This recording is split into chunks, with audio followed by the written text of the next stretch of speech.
Hello, bachcho. Let's see this question. The question says that give examples of two surjective functions f1 and f2 from z to z such that f1 plus f2 is not surjective.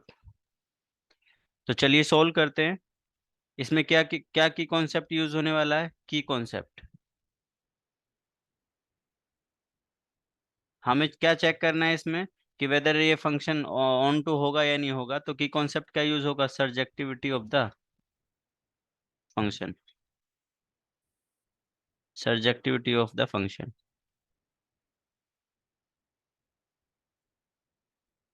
तो देखो बच्चों, अगर कोई भी function है वो surjective कब होता है? जब उसकी रेंज किसके इक्वल हो जाए? कोडोमेन के। तो हम बोल देंगे ये एक ऑनटू फंक्शन है। अब हमें कोई ऐसे ही दो ऑनटू फंक्शन खुद से एज्यूम करने हैं। ठीक है, खुद से एज्यूम करने हैं और फिर हमें शो करना है कि वो जो F1 and F2 है, अगर हम F1 प्लस F2 करें तो वो जो फंक्शन आएगा वो सर्जेक्टिव नहीं होगा। तो लेट्स एज्यूम, है ना, let's let F1 and F2, मतलब सपोज मान लेते हैं कोई भी F1x and F2।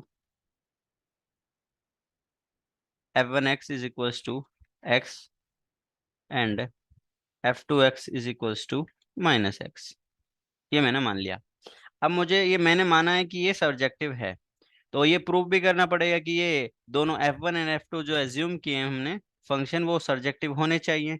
तो ये प्रूव कैसे करेंगे बच्चों? देखो, जो F1 फंक्शन है वो कहाँ से कहाँ डिफाइन है? Z to Z. तो इसकी कोडोमेन क्या है? ऑफ F1 क्या है? जेड।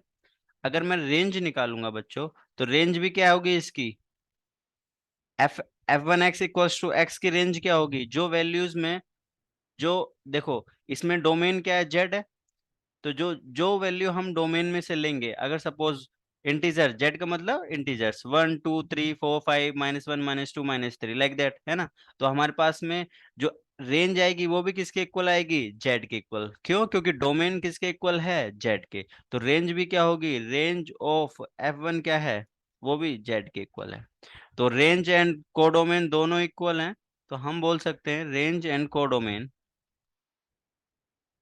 इक्वल है। सो हम बोल सकते हैं therefore F1 is onto. Similar manner में हम F2 को प्रूव करेंगे। तो F2 के लिए क्या होगा? कोडोमेन ऑफ F2 कितना है? Same. Codomain of F2 Z है। और अगर मुझे निकालना है F2 की रेंज, तो F2 की रेंज कैसे निकालूंगा? एक्स की वैल्यूज निकाल लूंगा मैं पहले। एक्स की वैल्यूज क्या? x1 x2 x3 क्या होंगी? वो जेड में से आएंगी। ठीक है। और मेरे अगर x F of F2 - 1 F2 1 F2 2 F2 3 like that, अगर इस तरीके से वैल्यू निकालूंगा और हम यहाँ पर देखेंगे कि F2x किसके इक्वल है? -x। तो इसकी जो रेंज आएगी वो क्या होगी? जेड के इक्वल होगी। तो रेंज ऑफ F2 भी क्या हो रही है? जेड के इक्वल। F2 किसके इक्वल है? जेड के इक्वल। तो हम बोल सकते हैं दिस इंप्लाइज कि function F2 is onto. तो जो हमने एज्यूम किया था कि भाई F1x बराबर x एंड F2x = -x, इन दोनों को हमने ऑन टू फंक्शन एज्यूम किया था, वो हमने प्रूव कर दिया रेंज एंड कोडोमेन के मेथड से। अब हमें क्या फाइंड करना है? अब हमें दिखाना है कि भाई F1 प्लस F2 सर्जेक्टिव नहीं है, मतलब ऑन टू नहीं है। तो F1 प्लस F2 क्या हो जाएगा? तो F1 प्लस F2x, ये किसके इक्वल हो जाएगा? F1x plus F2x। F1x plus F2x। F1x क्या है? x एंड F2x क्या है? -x। तो ये वैल्यू क्या आ गई? 0, मतलब कांस्टेंट। तो F1 प्लस F2 का डोमेन तो क्या होगा? डोमेन तो z है, लेकिन F1 प्लस F2 की रेंज क्या है? वो सिर्फ 0 है। तो डोमेन,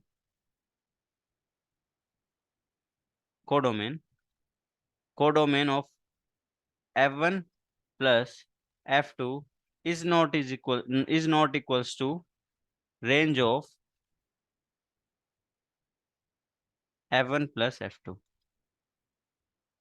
तो देयरफॉर हम बोल सकते हैं F1 plus F2 is not surjective.